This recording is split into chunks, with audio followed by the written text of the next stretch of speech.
On today's episode of the Sales Factor podcast, we have none other than Alex Borzi. He is super passionate, super experienced salesperson that's been in the industry for 15 odd years, right? So you name it, he's done it. He's been there, built teams, the ups, the downs, everything that comes with it. And today's episode is very an interesting one that I really wanted to have a deep dive into around relationships.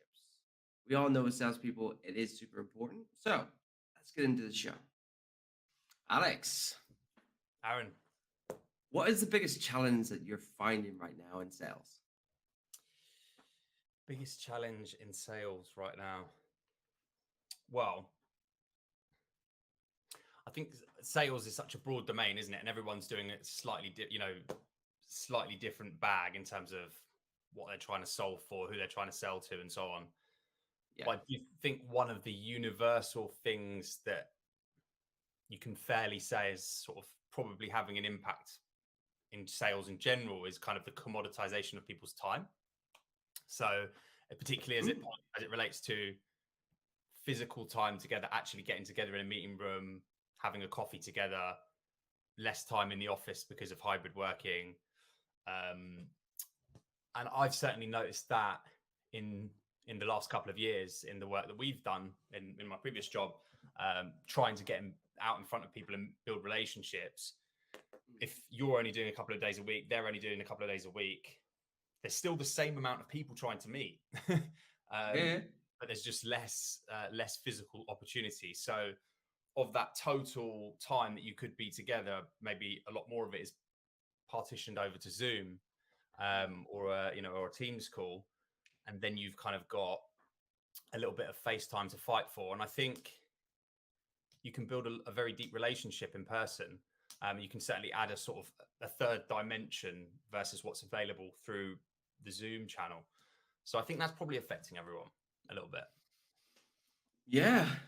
I mean, I don't want to go down the whole COVID route and stuff again, like things changed, right? So I was very much old school sales, picking up the phone, ringing through people. And the idea was to get a meeting because, as everyone probably listens to this now, relationships key. So then it's how do you build that relationship quicker, faster with the right people? And you're absolutely right. Like I could probably get more meetings done on Zoom in a day now for sure. But does that impact the actual relationship?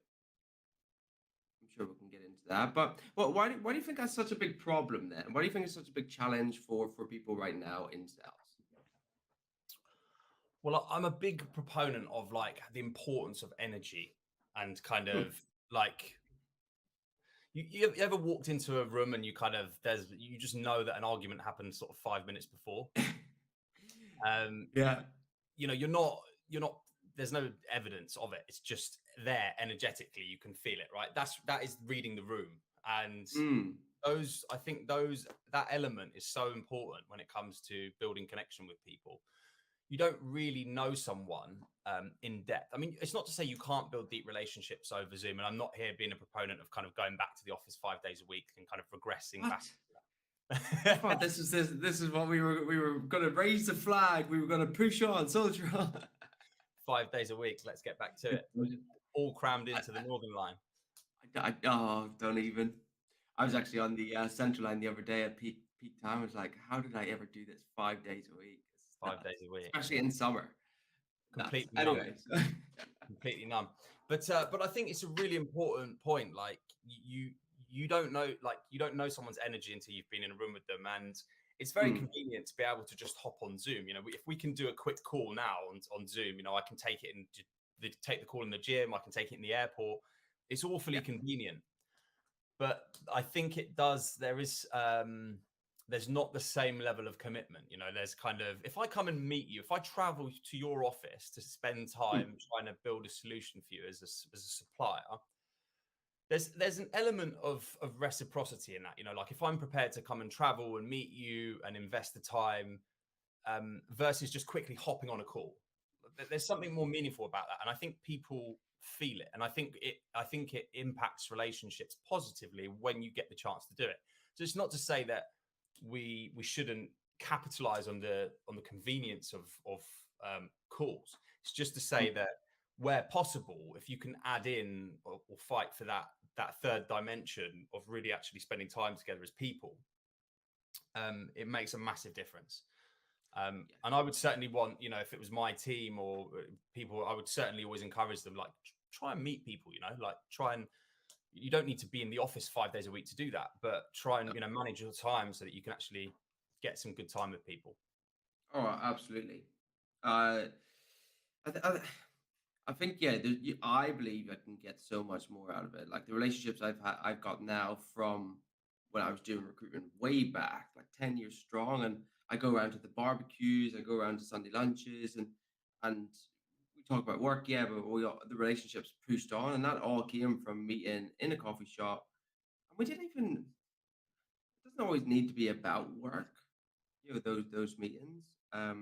It is again about reading that room, feeling the energy, clicking, connecting on different levels to then take the relationship further. So, do you think there has to be then a combination of online meetings? Because you can't just take away Zoom and just go straight, like you said, right? And that's not what this is all about. But I think there has to be a kind of like a balance between, I guess, meeting people on Zoom, starting that relationship to then follow on to face face.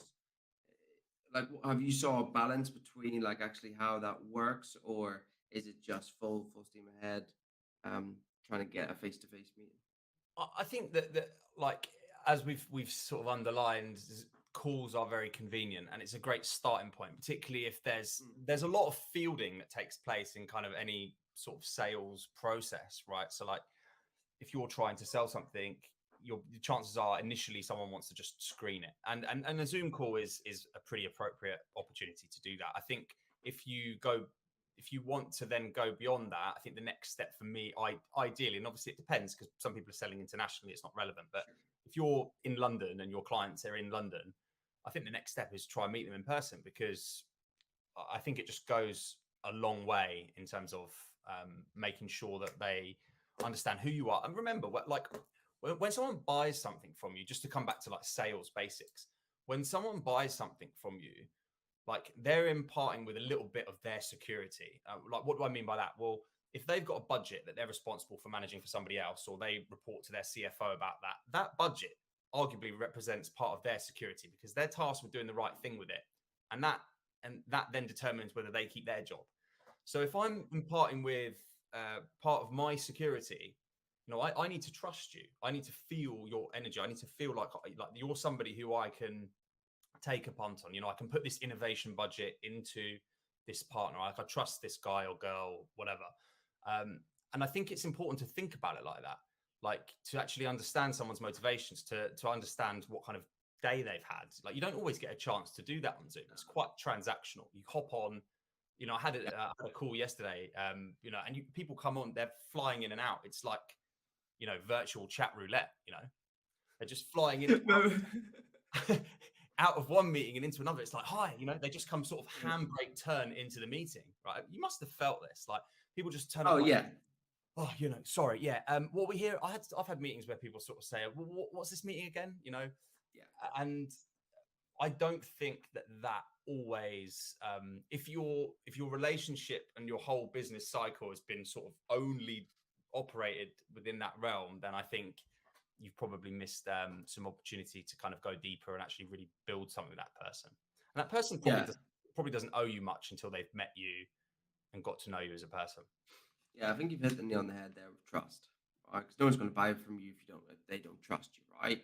And you're absolutely right. So when I was in my previous company, sometimes I'd be doing back to back 5 meetings, and just thinking about it now, like going beforehand where it was face to face, it was a big client meeting. I had to nail it, and I took the time, maybe a few hours before, to do research before that meeting, made sure the tubes were on time, the trains were on time, I was getting there, and I knew a lot of stuff within it. Whereas if you're going out there and you've got clients, it's mid-market, whatever, yes, you're probably still going to do research. But if you're in back-to-back meetings where it's like bang, bang, bang, and you're out of one into another, that I think, and if the meeting doesn't start off right, I think that can tarnish the relationship for sure. Agreed. And I think what both of what we're saying points to is as well, it's there's something about presence, isn't there? Like being present. Like you can be in a meeting, you can be miles away from being present. Like, do you know what I mean? Like there's a big difference between like here and present. And I think face to face adds that opportunity to add presence and to Mm, feel someone else's presence. Like b- people are people emit energy, and no, I'm being able to read that and make decisions based off that as another sense to work from mm. is massively important. Yeah, because you don't know what's behind the screen, right? You see my camera here, right? But you don't see anything below here. I could be in shorts and pajamas right now for all you know. I'm not. But Hopefully, if you're comfortable. yeah, yeah, that's it, feet up. But on my screen, I've got, Slack. Obviously, I've turned everything off now, but like generally people have like LinkedIn, Slack, and so many different distractions, plus their phone or the second phone and everything else that's going on that in that Zoom meeting, like you can be miles away because all these other things are going off at the same time. Yeah, Which is, sorry, go ahead. yeah, I was just going to add, I think like there's something also there about like we've slightly maybe unintentionally, unconsciously, and you COVID was definitely an amplifier of that or an Mm, accelerator. We've sort of slid in the direction of quantity over quality sometimes. You know, like we're doing a lot more calls, we're being a lot more efficient in terms of what we can get through, but sometimes there is perhaps a slight slip in quality in terms of the depth mm. that we can go to. Um, uh, and those priceless moments. So I think striking a balance of both is really key. Yeah. I have one question there. So anyone listening that's in sales and SDR, and I suppose we're in a demand culture right now. So people want things now, now, now, now, now, and we've worked that way, I guess, for the last couple of years, where it's all on Zoom. So say an SDR or account exec is on listening to it right now, and they want to do more of a face-to-face meeting. Like, how should they approach? Because you've run teams and everything before, like, and some people, I guess, as a VP or head of sales, would love that as an idea, but it's going to be a toss up between the time management, the actual value of the meeting. But how should someone approach their manager to say, right, I want to go start meeting people face to face? Like, how should they package it, or how should they present it to higher management to actually execute on it? Yeah, it's a good question, and it's not an easy one to solve for, I guess, because people have different workplaces, different jobs, different Sure. expectations. You know, if it were me, where my head is going to is if I was an AE or I was trying to organize my pipeline or whatever, like uh, there's definitely something to be said for trying to maybe prioritize, weight your opportunities to say, you know, which of these is going to make a massive difference, which of them has the potential to grow into something quite substantial, Mm, prioritize them, assess the costs of actually going to, sometimes traveling to see a client for some people might mean internationally, crossing into another country. Um, and there's also costs associated with that. So just weighing up those things is a good go-to as well. And then perhaps proposition that to your manager and say, look, I've got these 10 potential prospects, 3 of which I think are really high opportunities. Um, it might cost me a bit of a slip in terms of my productivity in the next 2 weeks, but I'd like to actually get out and see these people in the flesh. There's an opportunity, yeah. and then test the water with those prospects as well. Are they up for doing something?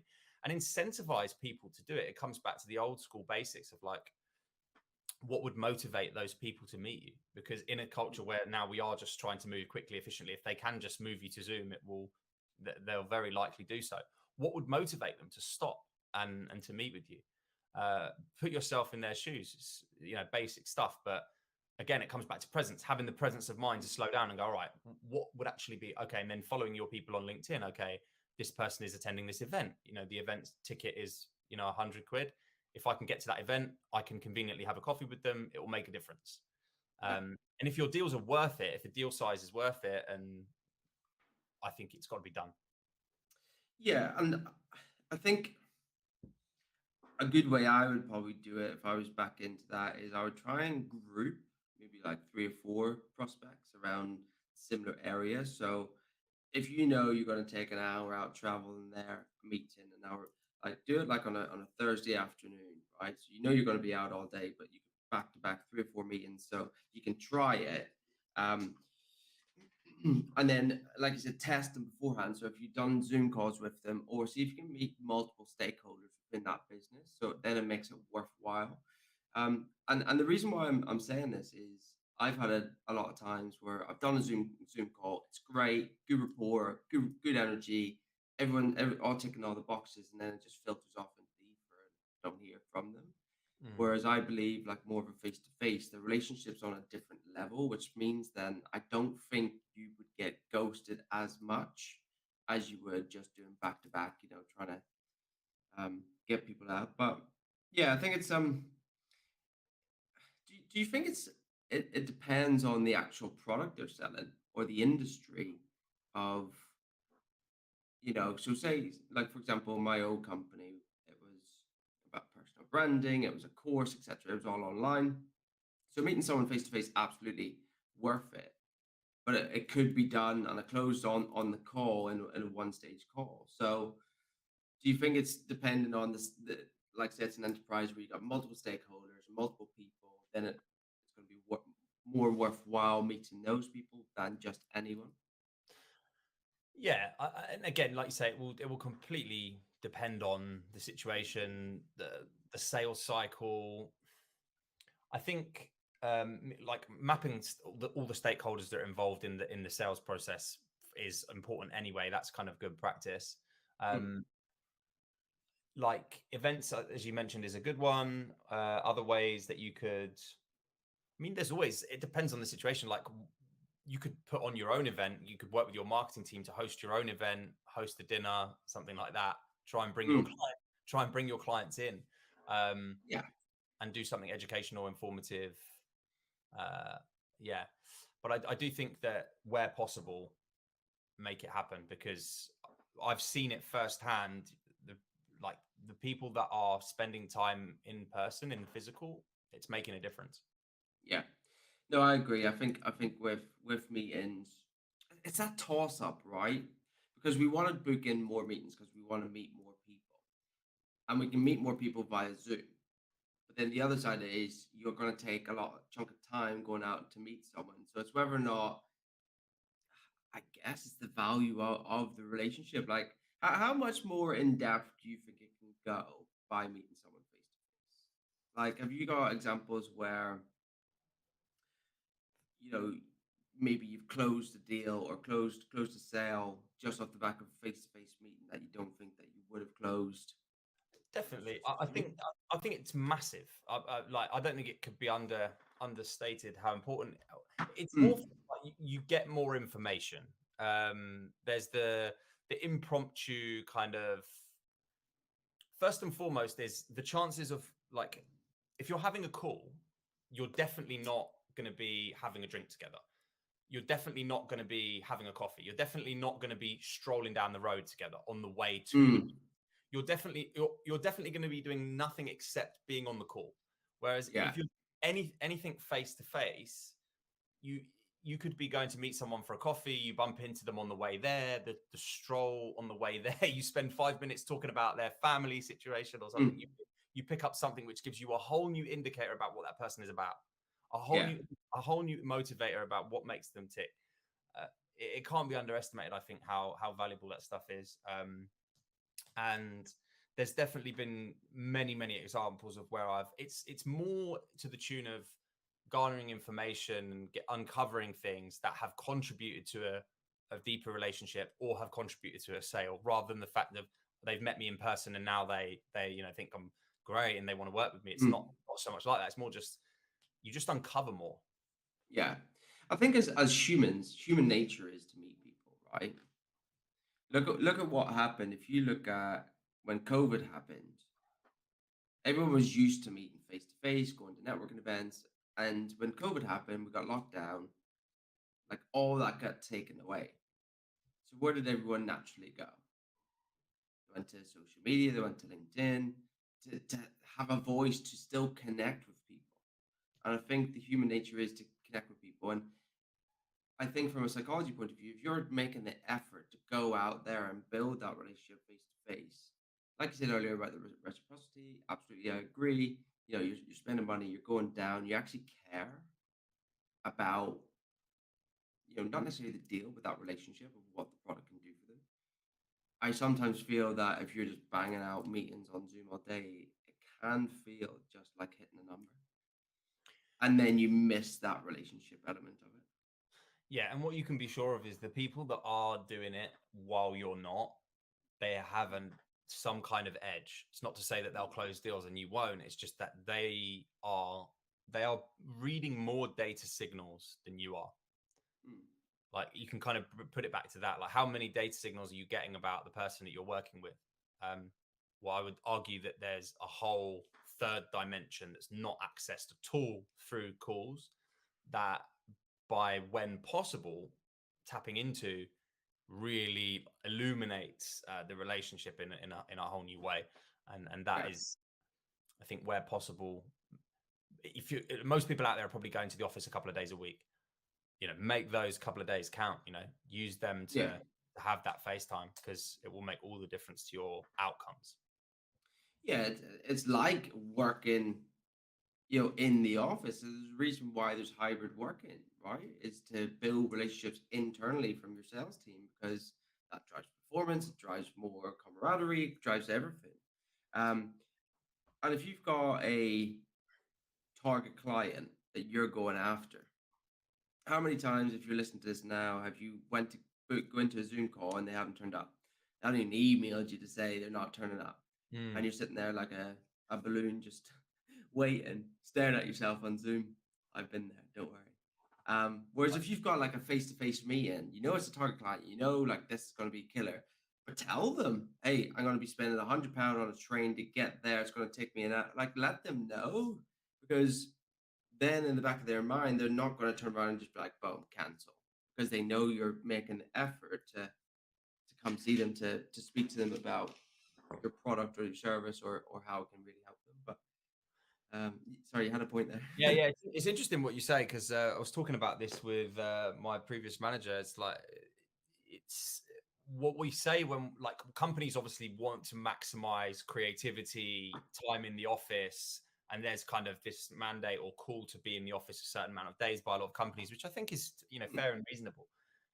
But in sales is an interesting one because what they really mean is, or what they should mean is, please be in front of customers. Like where possible, meet clients. Not you really wouldn't want a sales team coming. Let's say your business is in London. You're commanding them to come into the office a couple of days a week. They come into London and the clients are in London as well. Let's make that assumption. And they spend the 2 days a week in the office. It's like that wouldn't make sense. You would want them out seeing people, Yeah. and then using the office, to come back, debrief, do the morning kickoff, your weekly stand up, whatever you do. But we really don't want sales teams in the office. We want sales teams out meeting people. It's always been a people game. Yeah. So I think just trying to keep that ticking over and keeping that working in our favor is super key. Yeah. And just also, just to flip the game on its head a little bit, rather than you going out to them, like, why can you not get them to come to you Absolutely. or a group of them? Do you know what I mean? You could put on a specific, like, I don't know, a round table, target 10 clients, you want to do demonstration, there's going to be food, buffet, there's going to be, I don't know, like, obviously be creative with whatever you want. But, if you're going to really provide value or, you can give them something or there's a surprise, I don't know. There's a million things you could do with that. Yeah, absolutely. And that's the rub, isn't it? Like, I think where you kind of want to be trying to give away enough value so that it starts to hurt a little bit. And then that's where that's a good sign, I think. Like whether it's flying over, a product person to come and do a talk, and Yeah. like somebody that's not sales, like an engineer or something that would be whatever, pick your poison, whatever is relevant. Sure. And then create value that way. Mm. But it can be done. It's happening now. People are still garnering FaceTime, fighting for it creatively, and it's paying off for them. So I think that the sort of the spirit of this talk is probably just to keep that alive, keep making the most of it. and invest thoughtfully in when you do win that time. Remember how precious it is in this day and age, and make the most of it. Plan, do your research your Yeah. prospects, and get to know them as humans. I think now is crucial. Like, just thinking about it, like if you think a lot of companies, a lot of whoever your target market is, they've been locked up right in the house. They probably haven't gone like this is might be alien to them to meet people face to face.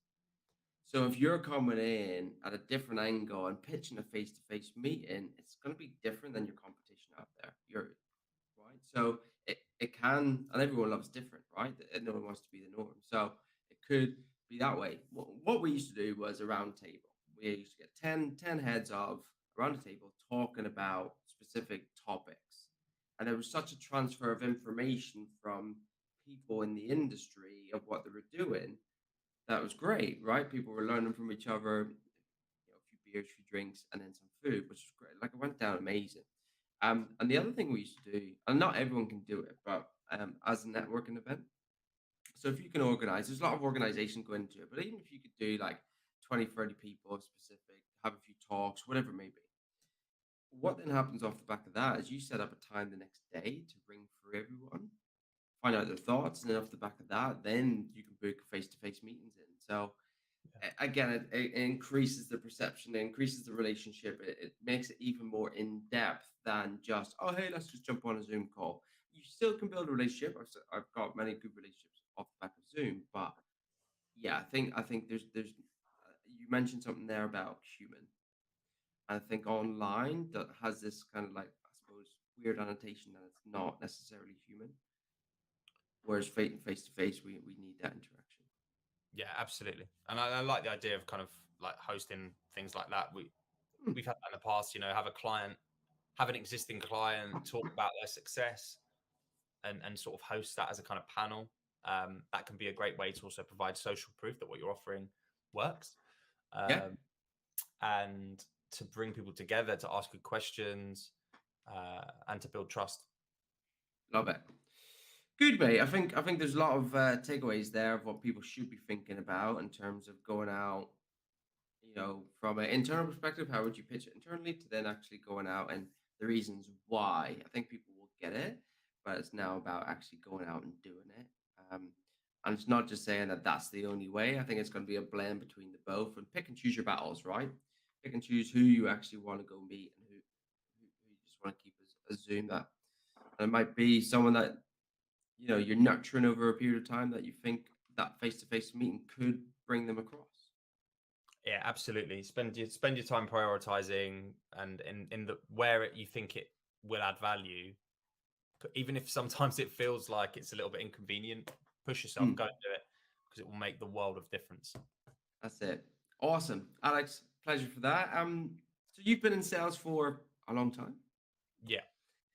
A long, long, long time. Not I Well, haven't got the gray hair yet, so don't worry. just um, that's it. I well, what's been the biggest win, the biggest highlight, the biggest achievement throughout your career, would you say?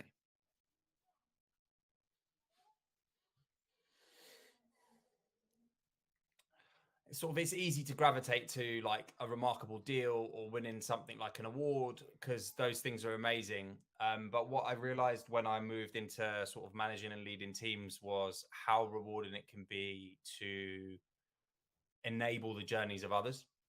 And Yeah. it's something that's for me kickstarted a 5 year kind of, over the last 5 years, just a massive deep dive into people's personal development, coaching, what quality management looks like. So for me, I would say the biggest achievement has been enabling others, um, not just to achieve, but to also believe, like to help coach people to feel confident and to bring through their strengths, and Mm,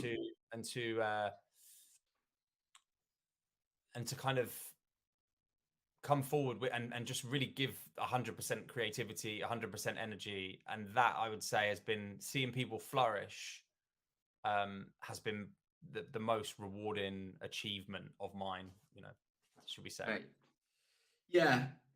It's kind of like in a way, self-satisfaction, right? Of what you're doing is is good and people are learning from it and they're doing well, right? So you're doing a good job, they're doing a good job, and it's kind of like that, I suppose self revolving door, which is, and I've been there myself, and I know that feeling. Actually, one of my previous guys I trained up, he's smashing all my records now, which is great. Which is great. So yeah, That's absolutely. Well, that's it. Yeah, it's a great credit to you, mate. And that's what it's all about, right? It's like building teams and people that are building people up. I think that's what it comes down to. Like I like the idea of building people up. Yeah. People, and if in case any of your lovely listeners are running to it, people need encouragement. Like I Mm, can't emphasize this enough. People are starving for encouragement in this world. Like it's there is the supply and demand equation of encouragement to the need for encouragement is a mm, massive mismatch. It's a huge mismatch. Sorry. Um, and I just used to enjoy the magic when I was in my previous role running a team, just giving people a little bit of encouragement and watching how far that goes and watching how much mm. confidence it gives them. And so it should, like people need it, give it to them, watch the magic happen. It costs you nothing, and it makes the world a better place. Yeah, absolutely. Just a few questions on that, if you will, because I think Yeah. it's an interesting topic. Why do you think people don't give encouragement? Great. Do you think people even think about it? Do you think it's just like do your job and I think it's a great question. Why do people not give enough encouragement? There's, my brain has gone to David Brent from The Office, where he says, "Why do you think?" You're probably wondering why I'm so generous with encouragement. Um, you probably are wondering why I am so generous with encouragement. I I mean, guess people probably take for granted one that people need it. Maybe there's some things around not wanting to set the bar too low, which I would sort of disagree with that notion. I think you can still positively reinforce, even if you want them to do better. You can say that's mm, good and add more, or do this differently.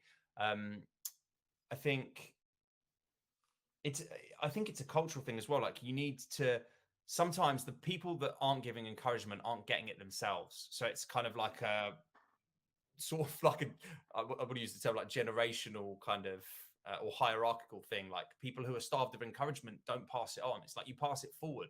yeah, But I'm an advocate for trying to be the generator of it, whether you're getting it or not. It doesn't matter. Just encourage people and watch the change happen because it will. yeah. It will. It's I had another guest on the show, a guy called Jake, who we talked about mental health, and that was one of the points that came up was about negative and positive reinforcement. Where a lot Mm, of people would say, why are you not hitting these numbers? Why are you not doing that? And that's just doesn't get you anywhere. mm, It doesn't solve it. Where it's just like, okay, well, let's look at the positive side. And I really think like the way we're programmed as humans, we end up going to the negative, glass half empty all the time.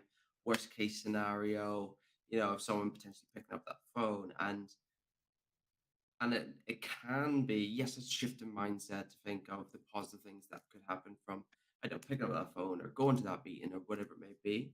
Um, and that piece of encouragement might be that little key that unlocks the door for them to actually try a couple more times and learn a new skill or learn a new thing that can actually then propel them on to do really well. Yeah, and what you're saying is, I can actually add some hard science to that. Yeah. It's not just so the what you said is completely true. The human mind is actually the weight of a negative thought in your mind is 3 times heavier. So it requires 3 positive thoughts to cancel out one negative thought. So that's actual Wow. that's like known positive psychology. And so you actually have to focus on 3 positives for every one negative, and that's biological evolution. It keeps us safe because focusing on Yeah. the negatives, prevents the saber-toothed tiger coming over the hill. But yeah, so like giving people like flooding people with encouragement is really really good, like, and it creates a positive vortex because once people get beyond that 3 positive for every one negative, they actually start to create compound benefits, and that's again like that's neuroscience. So I've experienced it myself, I've shared it Mhm. with people, I've seen it benefit them, and yeah, encouragement for the win. Yeah, I agree. Like, there's no downside to it. So why would you not do it? I think, well, I say there's no downside. I think if you're as a sales leader and you're like every call, like encourage, encourage, encourage, like it can be just too much. But do you know what I mean? It could be overused, which then doesn't become effective. That's true. Yeah, you don't want to. I think there's how it's done is really important. You need to do Mm, it, deliver it in a way which is sincere, deliver it in a way which is precise, mm. and also contrast it with where things could be improved, and to do both with the same level of clarity, right? You don't just want to be like toxic positivity. That's also not helpful and productive. uh, Yeah. you kind of want to be just generous and precise. Say, this was good, I like the way you did that, do that again, brilliant, like, and move on. um and then when something's amiss, call it out in the same way, with the Mm. same level of, the same lack of hesitation. And I think that kind of rhythm of communication, your word, people come to trust your word, and the feedback means something. Yeah. Which is only good news for the future, which is great. I think I would love to get you back on the show in a couple of months, 6 months time, and probably focus purely on that because it seems like you've got quite a lot of knowledge around that. And I'd love to pick your brains a bit more, which would be great. Yeah, yeah, Um, absolutely. but if people are listening to this now and want to reach out to you on all different levels about relationships, about I know what you just said around encouragement and positivity, etc. Like, how should they reach out to you? How should they get in contact with you? Probably at this point in time, the best way to connect with me would be via LinkedIn. So you're right, I'm super passionate about this stuff. I'm currently training to become a certified coach. I'm very interested in personal development, neuroscience, all of that stuff. Mindset is a topic that's close to my heart, and I hope to launch a coaching service that will probably lean towards helping young professionals build a mindset that helps them kind of relate better at work and actually generate better results. So if anyone's interested in that type of thing, I'm trying to scout out for free coaching clients at the moment to test my learnings on. So there's free coaching services available to a few people if they're up for it. Reach out, let's have a chat, let's understand where you are, and we'd love to talk. Great. Sign me up. I'm up for being a guinea pig on that. That'd be great. Right, well, I'll sign you up. Take this offline. That's it, bro. All right. Well, listen. Cheers, Alex. Thanks for your time, and that is us for today. Thanks, Aaron. Cheers. What an episode! Absolutely loved that. You can definitely see his passion comes through, his drive. He's just trying to change the whole world, but he's got a lot of experience in sales, and you can definitely see coming through about really caring about doing a good job, right? From encouraging people, like we just recently spoke about there, encouraging your sales staff to go out there, yes, get results, but thinking about face to face meetings again. Is it time now to actually go out and start meeting more and more people face to face? That's what one of the main things I loved about sales was getting out of the office, going to meet people, seeing their office, building relationships. Now, do you actually need to go meet every single person? You would love to, but we've got an element of time that comes into play. So, could you look at a hybrid model of using Zoom or Teams, whatever video technology that you're using, to set up calls, to speak to people, to then springboard that relationship into a face to face meeting, meeting multiple people in that company to really cement it? Think back if you've been in sales for a long time, look at the relationships over the last, I don't know, 5 years, 10 years. Have you met them? How strong is that relationship of people that you haven't met versus people that you have? So I think it's a really key point to really look at the depth of relationship. And because we're in such a demand culture right now, it's all about getting those meetings in and hitting KPIs, and I get that. But for me, I'd rather have one, two face-to-face meetings to really cement that relationship than, you know, 5 to 10 Zoom meetings. So we left that conversation at the end where you want to talk about mindset. So I will get him back on the show. We'll go through that coach and see what he actually speaks about. And maybe there might be a little demonstration on myself at that time. So my name's Aaron. This is the Sales Factor Podcast. You've been great. And I'll see you on the next one.